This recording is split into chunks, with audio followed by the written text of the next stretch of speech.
વર્ષો જૂની પરંપરા મુજબ આજે આપણે મહાકાળી માતાએ રવિવાર અષાઢ સુદ ચોથ અને સમગ્ર ગામમાંથી આપણે ગઈકાલે જે મેસેજ મૂક્યો હતો શ્રી રામજી મંદિરમાં એ રીતે પ્રસાદ અને સુખડી એ મીન્સ કે ઘીના ને એ લોકો દાતાઓ પણ મળ્યા હતા આપણને અને સરસ મજાની આપણે સુખડીનો પ્રસાદ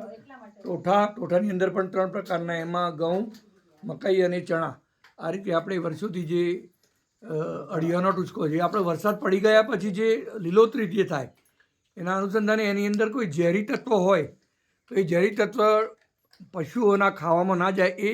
જૂની માન્યતા મુજબ આપણે માતાજીને કરતા હોઈએ છીએ અને એ અજવાળિયામાં જ આપણે અહીંયા પ્રસાદ માતાજીને અર્પણ કરતા હોઈએ છીએ અને એ પરંપરા મુજબ આજે આપણે મહાકાળી માતાએ આવ્યા છીએ અને મહાકાળી માતાને આપણે આ તબક્કે પ્રાર્થના કરીએ છીએ અને અહીંયા આરતી પણ કરીશું કે સર્વેને સુખી રાખે અને સારું ચોમાસું થાય અને ચોમાસા સારા થવાથી સમગ્ર દેશના વિકાસ માટે પાણી ખૂબ જરૂરી છે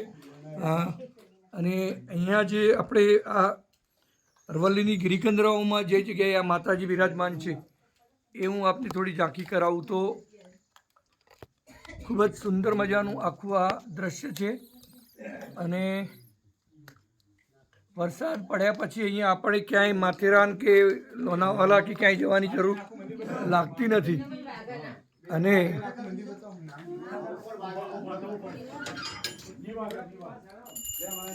એ રીતે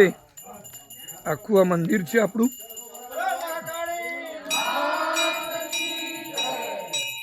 અને આ સરસ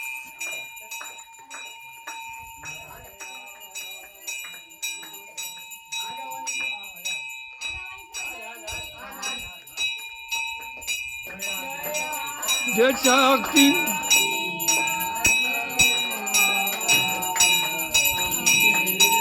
આનંદકારી